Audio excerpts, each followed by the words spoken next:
That's right. Good morning, Marcella. Well, this Target store is about to be full of some very excited kids who are going to be crossing off their Christmas lists. And their shopping consultants today are Montgomery County police officers. And we're here with Officer Damon Johnson, who is going to be helping the kids shop today for the Shopping with Cops program. And Officer Johnson, tell me about what's going to be happening this morning. So this morning, we're going to have some kids come in that were chosen by two of the districts and their partners in the community. And the kids are coming from some of the faith-based organizations as well as some of the communities. And they may not have had the best experience with law enforcement in the past, but this is something we can do to actually bridge the gap with them. So they're going to be... No, it's not that these kids have had the best experience with cops in the past. It's either that these kids' parents are criminals and cops had to arrest their parents in front of them, or these kids live in terrible, rundown communities and cops have to be there to keep the peace and keep the law-abiding citizens safe, or the media and what they're teaching these kids in schools about cops now too, like just everything they're being inundated with, this anti-cop rhetoric everywhere is poisoning their minds. These kids, being a kid in a disadvantaged community, or the Stand or Ombrito Stand, or wherever you're from, you don't want no cops around as a kid? The most vulnerable amongst us? I don't believe that. I believe it's all propaganda that they've been inundated with. And they may not have had the best experience with law enforcement in the past, but this is something we can do to actually bridge the gap with them. So they're going to be coming in this morning, and they're going to be shopping with us for some toys and things for the holidays. Wonderful. And so they're each getting gift cards, is that right? And do you have any strategy for how you're going to help them shop for their stuff that they want? I really don't have a strategy, but I'll take them with me and let them guide me around to some different things that they may want. But the gift cards were purchased by the Montgomery County Police Foundation and donated to us for the kids. Oh, wonderful. That's so exciting for them. And I know 16 kids are going to be out here today paired up with officers to do their shopping. What are some other types of programs that Montgomery County Police do with kids throughout the year? Well, we have several different programs that we do.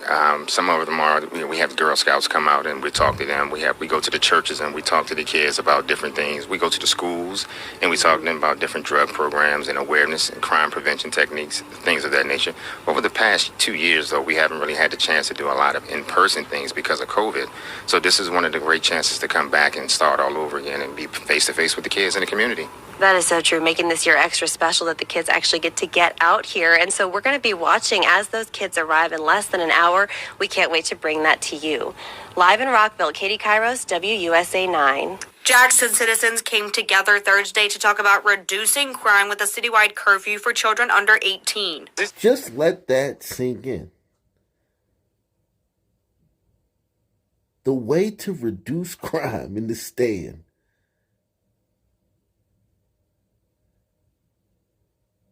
is to have a curfew on people under 18.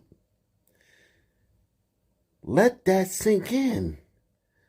Don't just hear that and off to the next thing. No.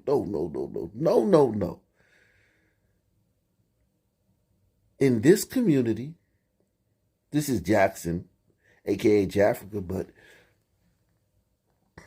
it could be anywhere where there's over 10% of the population.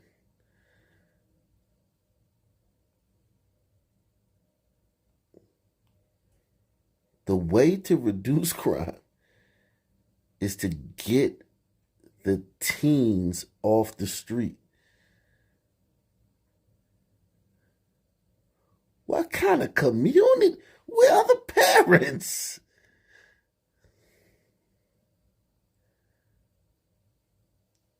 And they're gonna blame this, that, redlining. This crap don't have nothing to do with redlining. And for the record, redlining, they about to start redlining again. Redlining is about to come back. Don't nobody want to live around y'all. If the way to reduce crime is to give your kids a curfew, I don't want to live around you. Jackson citizens came together Thursday to talk about reducing crime with a citywide curfew for children under 18. It's going to take the community getting involved to help turn this problem around. It's too big for any one entity or one organization. Hinds County Sheriff Tyree Jones and Jackson City Councilman Kenneth Stokes are working together on the proposal. Councilman Stokes believes getting minors into their homes at night will help prevent crime. We got to do more. How many young people out here carjacking people, robbing people? We got to stop it. And if we do nothing or say nothing, it's our fault. This is madness, my dude. Like, he get to say this, and he ain't no, if you've been, sub to this channel for a while, you've seen us when we go to Jafrica. We go to Jafrica all the time. Haven't been in a few weeks, but, I try to make sure I check on my good old people down there in Mississippi. But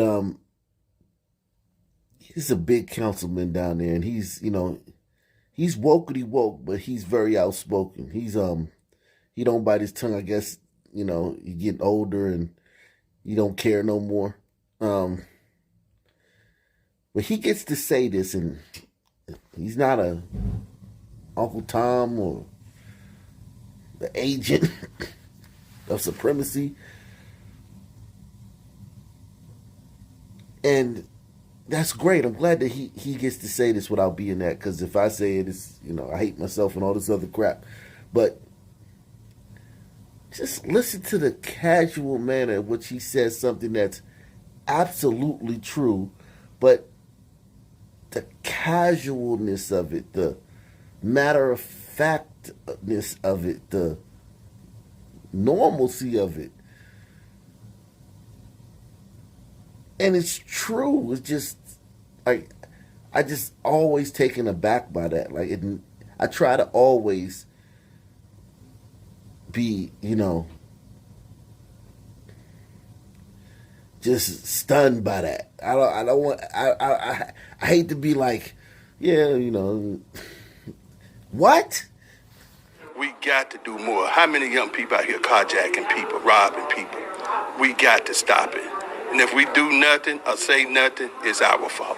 Sheriff Jones has seen the curfew in action and says it does work as long as guardians and citizens work with officers to enforce it. It also includes the parents and other people in the community being aware of the curfew policies and being able to report curfew violations, but also parents enforcing curfews themselves.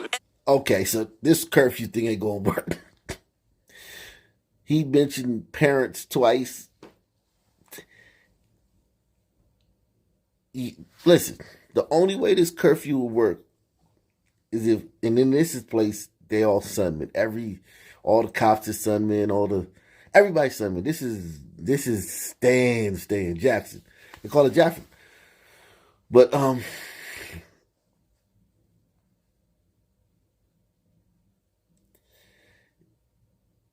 this would only work if you had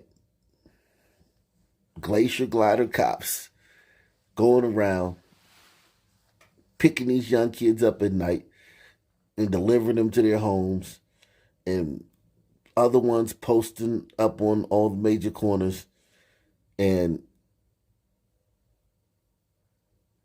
looking out for teens. It would have to be a martial law type thing, a military style thing. It couldn't just be we relying on the parents. Look at the state of the community now. You think the parents can just flip a switch? This is not going to work. Hit 1 if you think this is going to work. Hit 2 if you don't think it's going to work. And don't just say what you think I'm going to like.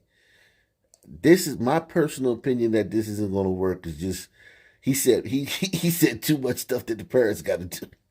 It also includes the parents and other people in the community being aware of the curfew policies and being able to report curfew violations, but also parents enforcing curfews themselves. And one citizen believes this curfew will hold parents responsible for knowing where their children are. We have to do something to save this generation. Children are so important, and they don't realize that they are our future. But at the rate we're going, we won't have a future. Councilman Stokes also wants social workers involved in implementing the curfew alongside law enforcement, guardians, and citizens. Grayson Gordon, 16 WAPT News.